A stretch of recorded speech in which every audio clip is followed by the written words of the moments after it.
Shalom Bapak Ibu dan Saudara yang dikasihi Tuhan, masih bersama saya Sate Pakwan. Kali ini bacaan terambil dari kitab Injil Lukas pasal 2 ayat yang ke-7. Yang demikian firman Tuhan.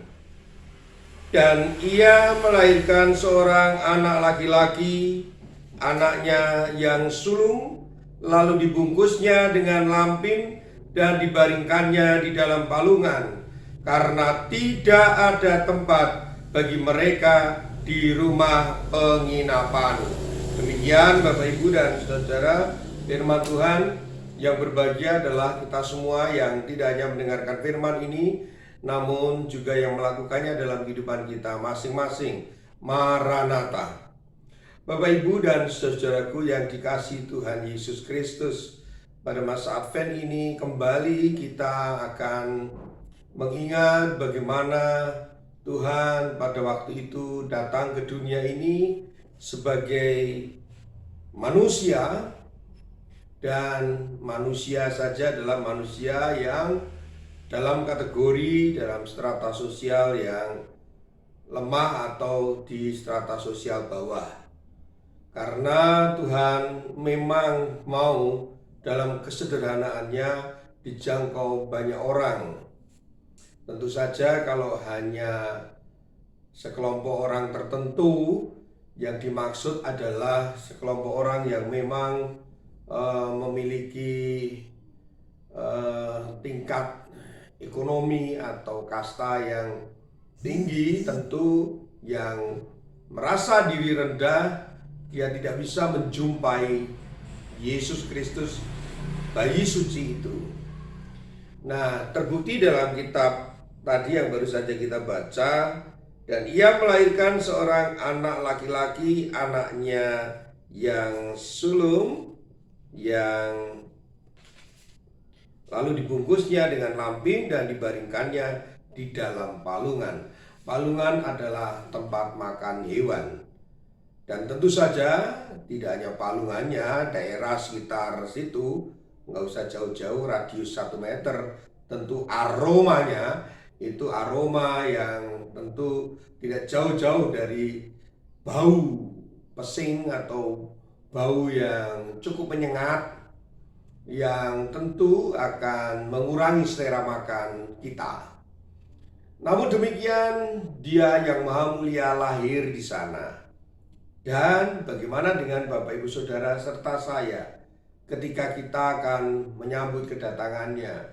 Tentu sambutannya tidak dengan karpet merah yang begitu mahal, karena kalau benar begitu akan sangat tidak berarti kalau itu di kandang domba.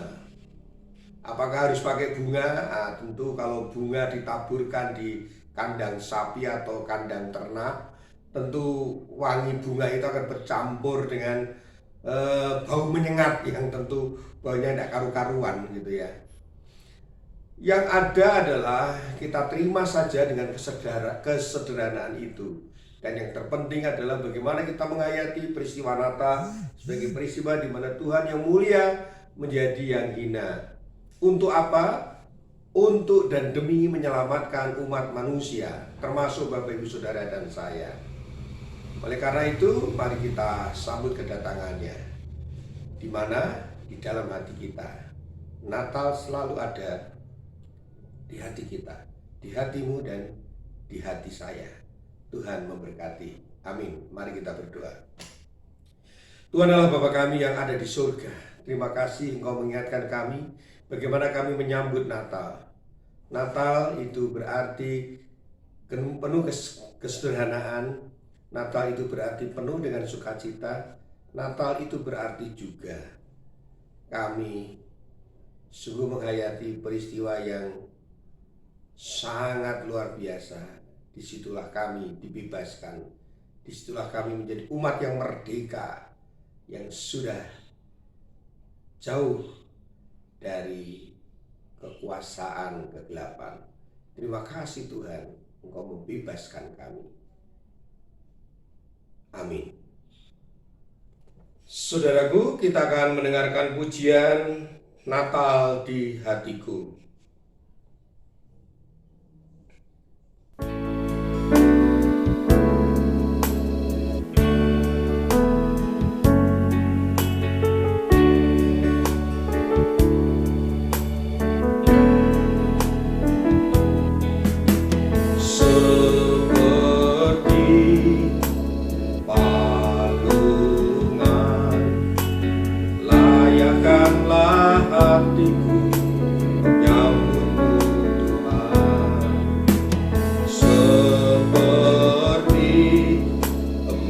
kemenyan dan